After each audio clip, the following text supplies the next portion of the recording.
welcome back to the White Coat Club. This is Lindsey and Nicole, and we're both counselors at Moon Prep.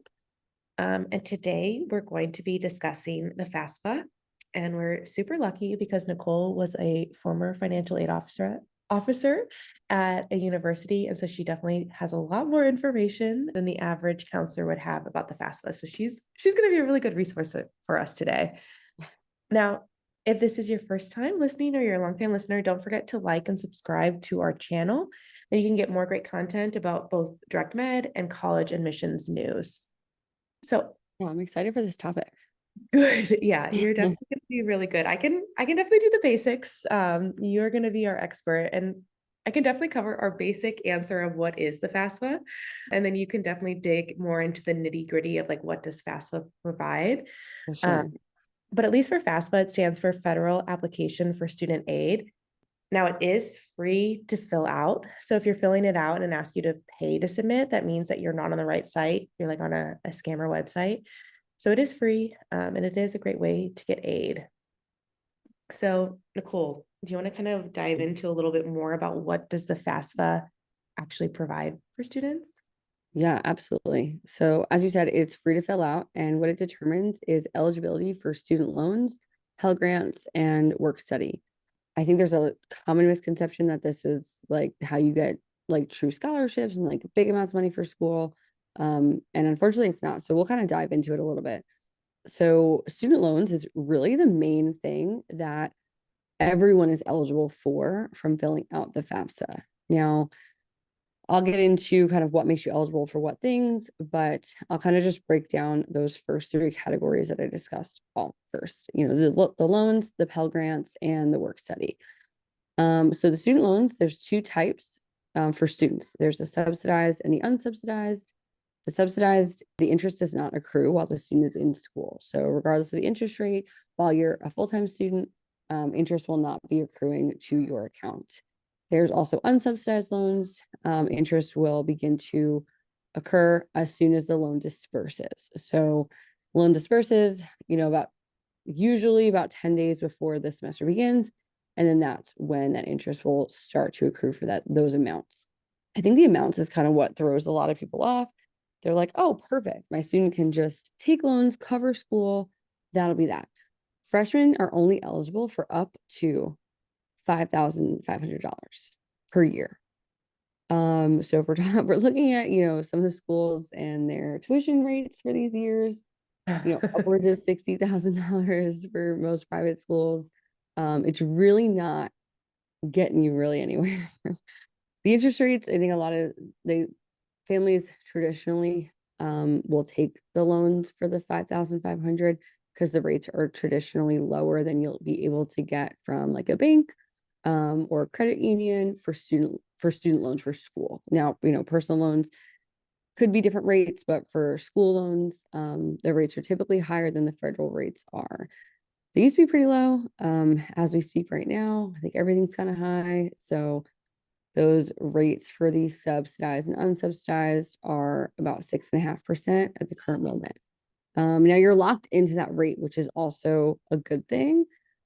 Whatever the rate is for like the 2024-2025 school year, until you pay that loan off, that amount of money for that year is still going to be at that rate. And the rates only change each year. So for the following year, it would be a different rate for that amount, but that same, 2024-2025 amount that you took out, that rate is never changing. Is there a difference between like in financial need if you get subsidized or unsubsidized loans? Absolutely. Okay. Yeah. So again, the max is 5,500. Students that have a lot more need will typically get 3,000 of that in a subsidized portion, and then the other 2,500 in an unsubsidized portion. Okay. That's typically the breakdown, but it could be that's not everyone's breakdown. Mm-hmm. Okay, it just really is dependent on how much your family can contribute. Okay. So then how do we come up with that difference? And now I'll get into true need for FAFSA, like when we get into Pell Grants and work study and things like that. This is just every student is eligible for once they fill that out. Once you fill out the FAFSA too, it allows you to be eligible for Parent Plus loans. Now, again, when I sat as a financial aid officer, parents would come in and say, well, how are we coming up with this like $50,000 difference per year? If we don't have the funds, and that's not the norm to just have the funds, I don't think. So a lot of families will take out a Parent Plus loan. So you do have to fill out the FAFSA to do so. And there's no true max of a Parent Plus loan. The maximum, it's meant to cover the rest of it.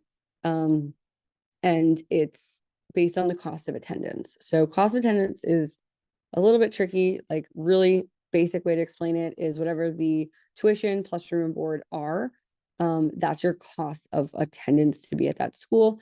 They'll take out any scholarship that the student has, they'll take out the, sub and unsubsidized loans.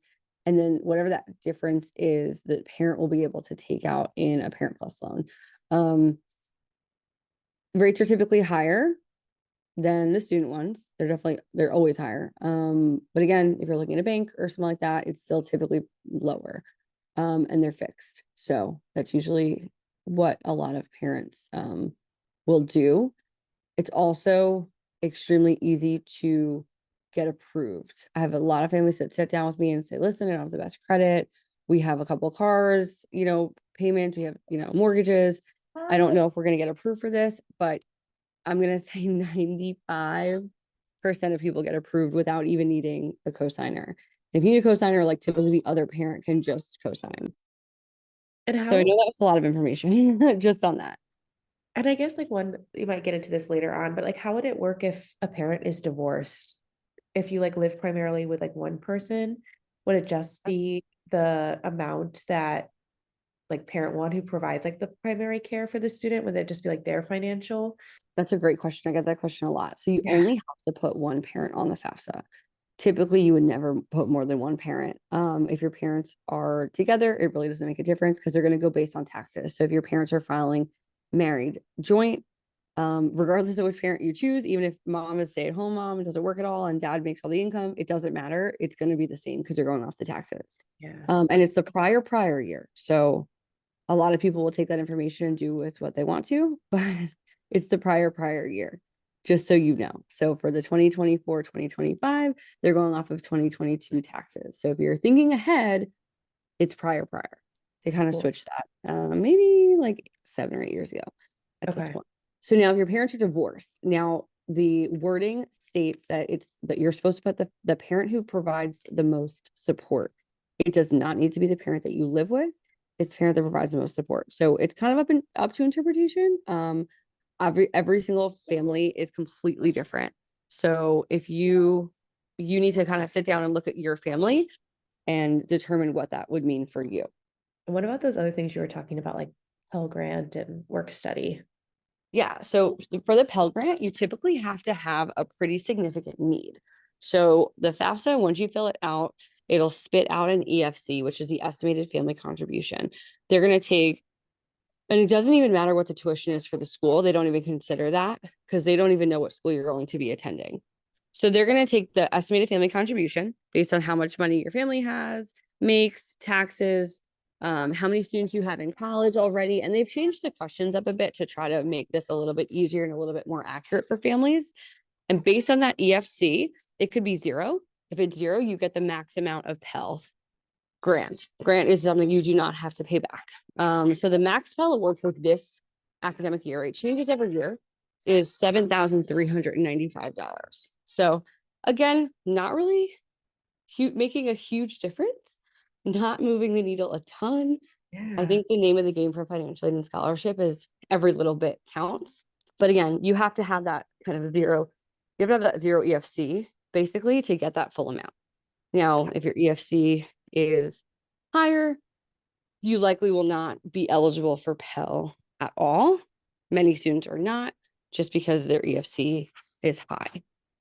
The average Pell Grant for most students is about $700. Okay. And does that, I guess it could change from year to year. Like you could get $700 one year, but then you get Absolutely. 1,400 the Yeah. next. Yeah. So again, like it's prior.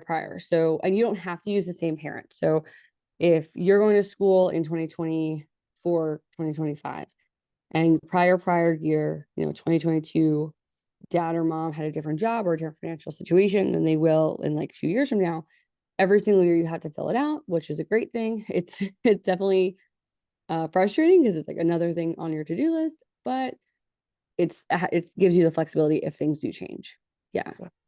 Nice. Okay. And the Pell Award changes. Now I will say 5 years ago when I was working, or 6 years ago when I was working in this, the max Pell was like 6,500. So it really hasn't moved a lot in the last, Yeah. 6 years. Yeah, But tuition's definitely gone up more than that. yeah, $200. yeah. The rate of change is not nearly keeping up with the rate of change of tuition, unfortunately.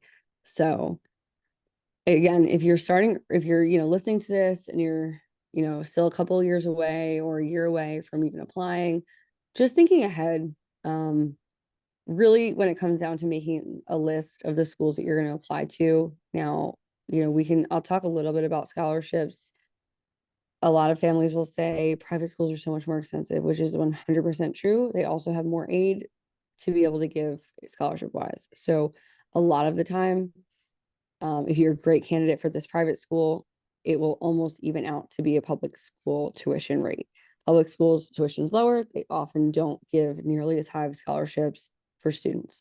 So there's just a lot of things to think about, but FAFSA is important.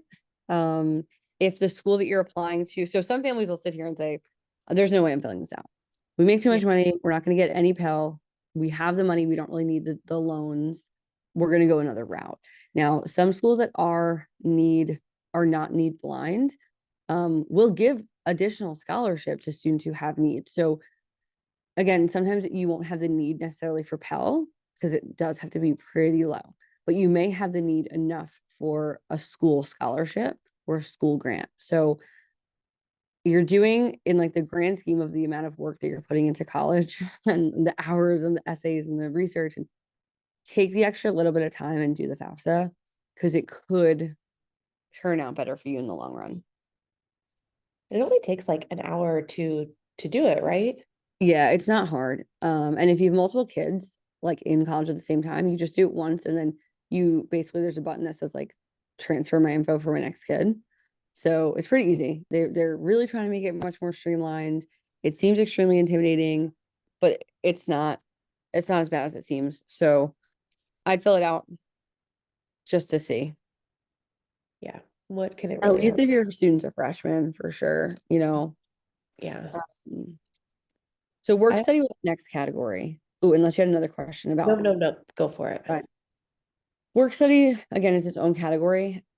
Students can become eligible for jobs on campus through work study. So again, if you have need, they'll say, hey, there's a couple of jobs on campus, and instead of being paid directly by the school itself, your paycheck will actually come from like the government, essentially. So from federal aid. So it's gonna just pay it's tuition, that's money that's gonna go straight to you, but it's not coming from the school, technically. So there's usually a cap on like the amount of hours you can do, and only certain jobs on campus are work study hours, but you have to be eligible to do them. So it's just another way, and it doesn't have to go straight to tuition in most cases. Most cases, the check goes straight to you, and you can use it on like books or your meal plan or like things like that. But it's just an extra way to get aid for when you're at school. Okay. That's a lot of good information there. A lot of good information. And hopefully like what you're taking away from this is like the listener is like everyone should fill out the FAFSA, kind of regardless of whether or not you think you get aid or not, because even if you don't qualify for work study or Pell Grants or whatever, you could still get those lower interest like federal loans. So still really useful to fill it out and spend that hour or two. Because like what's the worst that happens is you get nothing and you're in the same boat and all you had to spend was an hour or two of your time. I did have a horror story one time, kind of like building off of what you were talking about before with scholarships from schools, and they'll like recognize different aid levels than what the FAFSA will. I did have a student a few years ago. She had applied. I can't remember if it was like ED2 to Johns Hopkins or just regular decision, but either way, she had applied, she'd gotten accepted to Johns Hopkins. It was like her top choice, but it's expensive to go to Johns Hopkins. I can't remember how expensive, but it is rather pricey. Her family made quite a bit of money, but not enough, I think, to get any aid. And so the dad was just refusing to fill out the FAFSA. So they wouldn't negotiate with her unless she filled out that form. And so they were totally willing to work with her and like potentially give her a little bit of extra money. But because the dad like was refusing to do it, it actually meant that they wouldn't negotiate. And then ergo, she ended up actually not attending. So I think that his fear was like he didn't want maybe the government to have his information or FAFSA to have the information. It seemed kind of silly because they get the tax forms anyway. It's just tax form information, really. So I'm not sure what the hesitation was, but he was just refusing to do it and kind of had a lot of negative consequences there. So no matter who you are, fill it out. You never know what's going to happen. Yeah, same thing. I've had another similar horror story. Their scholarship was based on having a completed FAFSA. It wasn't even need based at all. They just needed a completed FAFSA on file by a specific date. Student didn't do it, didn't realize it needed to be done. Scholarship did not renew, and they did not give it back to them. So Oh it my was a God. huge deal. I absolutely understand the concern. A lot of families started coming into my office right around the time that they would that the FAFSA actually linked directly to the IRS, and parents were rightfully so concerned. You know, there's a lot going on with security breach and things like that. But they've been doing it for a while now. It's definitely a secure thing. Again, they have your information anyway, so definitely complete it. I was gonna say too, there's no implication for paying it earlier. So a lot of times, sometimes parents will say, you know what, let's take the 3,000 of the subsidized that we received. Let's, again, every little bit makes a difference. So let's take the 3 grand. Let's, pay for their meal plan with that, and let it just be something going toward tuition, and we'll just pay it off early. And it's no big deal. So you can totally take one and not the other. You don't have to take all of it. There's definitely some things that you can do. Okay, that's really good to know. I didn't really ever think about you can pick and choose what you want access to. Yep. Uh, so yeah, if you think you can get a better interest rate somewhere else for like those ones that do start to accrue uh, Mm-hmm. immediately. Immediately. So maybe Yeah. you do it, maybe you don't. So yeah, there's a lot of options there. And it does go up each year. So it's 5,500 for a freshman, and then it does go up and maxes out only at like 7,500, but Okay, not much more, still a little bit more. just so you know. Yeah, I feel like financial aid is a little depressing. It definitely is confusing, Mhm. kind of It navigate. is. It definitely is. But it's not so much that you need to fill it out. So a lot of people are like, oh my gosh, it's gonna be such a daunting task. What do I need to do? You need your social and your parents' social. You need tax returns, but typically you don't actually need like the paper copy. It's just you don't have to. It used to be you have to like sit there with your big, 500 pages of your tax return and look at these lines and put it all in, and it made people very nervous. Now it just pulls directly from the IRS. So, that's why they switched it to prior, because sometimes you wouldn't necessarily have it back, or, like if you did your taxes, by, what is it, like March-ish, Yeah. I have it back, or like have your documents by the time you're filling out the FAFSA in October, but it's prior. So even if you're delayed in filling it out, you have it back. You need any records of like child support received or paid. So same thing, like they'll ask you net worth and business accounts and things like that, but you're not actually required to upload like specifics and screenshots of what you have. So I think a lot of people get very worried about that. They tax returns okay, but I don't want to just like give them a screenshot of my bank account. So it's not required. So don't necessarily worry about that. You're putting in a number, there's not like a fact checking like proof that you have to put in. Mm. I used to get a lot of questions about dependent versus independent. It's not a huge case, but a lot of times parents will say like, oh, well, they moved out, they don't live with us, they're independent. You're really not ever independent unless there's like very, very specific reasons why you could be considered an independent student. And independent students do get more aid because they're not based off their parents' income. Yeah, that makes total sense. Yeah, less contributing money into it, you'll get more aid. Now, I think like the big elephant in the room, and you definitely did mention like with tax returns and being able to fill it on October. Obviously, it's much later than October while you're listening to this right now. The FAFSA is still not open. Last year, it definitely took a little bit more time to open as well, like the 2023, 2024 years.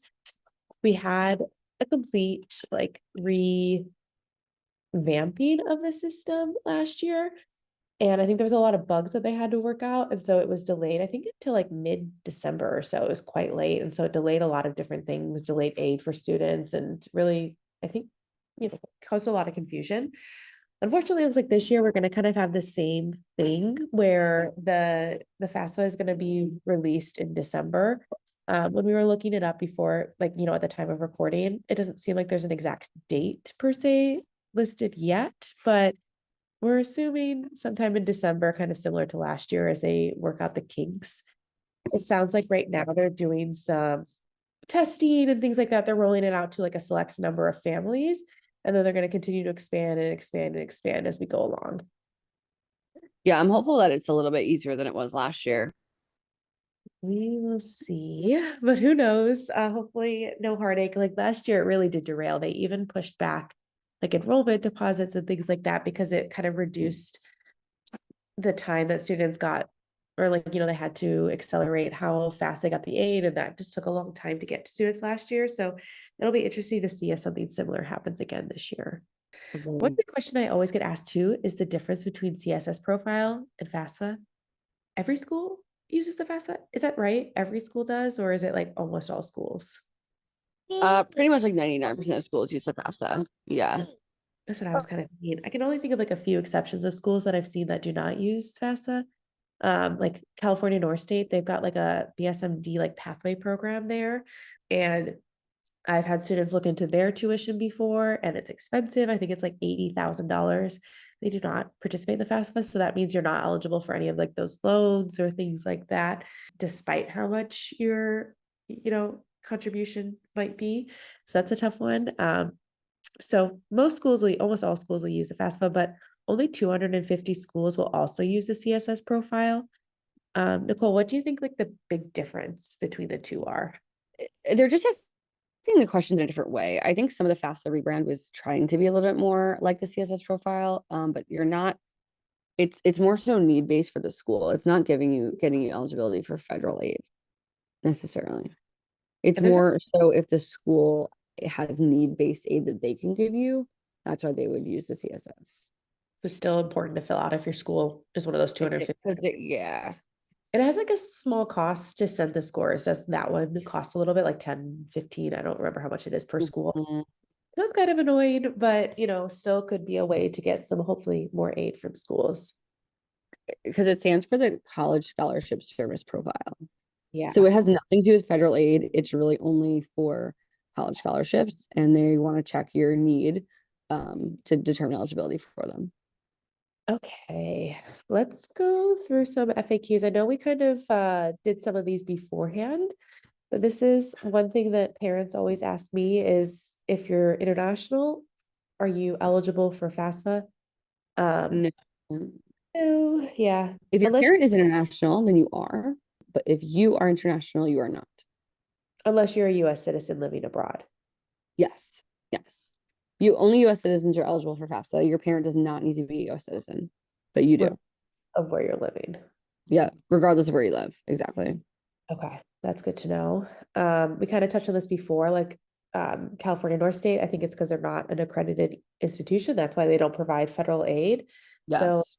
that's why non-accredited institutions do not provide federal aid. So as you make your college list, that might be just something worthwhile looking into.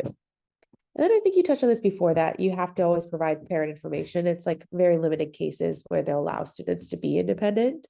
So just check to see your situation is, if it makes sense. But usually you do have to include at least one parent's information. Yeah, and they'll ask you. So the first couple questions that they ask you are basically determining whether you would be independent or not.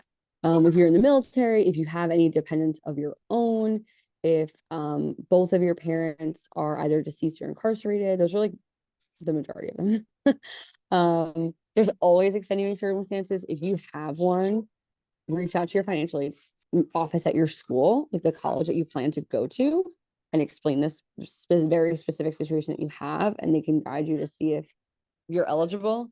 But most of the time, it's just those three things I discussed. Perfect. And when, so let's just say it opens up December 12th. Who knows what the exact date is going to open up, but let's say it opens up December 12th, mid-December. When do you suggest kids to fill out the FAFSA? Like, should they fill it out the first day? Can they wait a As couple soon as days? possible.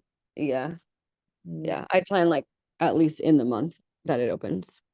Smart. Yeah. Yeah. A lot of the aid is like first come, first serve sometimes too, right? For need based at the specific schools for federal aid, you'll always receive it. No one receive it. Okay, that's good to know too. Perfect. And a lot of schools do have like deadlines. I think the FAFSA, you could be filling it out quite late in the year. So like let's say like it's May and you have it May and you're entering into college that fall. I don't remember what the deadline is, but I do believe it is quite late. But some schools might have like internal deadlines that you Some have to schools have fill out. earlier deadlines. Yeah. So that would just be Yeah, something to some schools have earlier deadlines. Some schools they will continue to process them like even after the semesters began, if you don't have it. Every school has their own rules. So get it done. Do it the first month. Once you plan on attending that school, because again, you're sending the FAFSA up to 10 schools at a time. So you're probably applying to more than 10. So you're gonna have to just go back in, send them. Once you know exactly where you're going, like make sure that they have your FAFSA. Just make sure they have it on your portal that they received it. And then you should receive your financial aid package from them. There's a bunch of steps you're gonna have to do, sign a master promissory note, accept the aid, like tons of things. It's pretty easy. The school will walk you through it. We can walk you through it, Yeah, but just make sure like the school that you are going to has it by like the time that you've decided. So definitely. May is the time to double check that. Once again, our motto comes through communicate and be organized. Start early is always kind of the key, like making sure you know what the different hoops Always, always school. start early. Sit down with parents, get it done. It's gonna take like an hour. Mhm. Then it's easy. Easy. So yeah, who knows when it's going to open this year, but fill it out when it does open up. Do you have anything else you want to add, Nicole? I don't think so. I don't either. And I know I learned a lot today. So hopefully y'all learned a lot today too. We'll be back in a couple weeks with some more BSMD and college admissions news. But until next time, make sure to like and subscribe and check out some of our past episodes. Yeah, have a good day.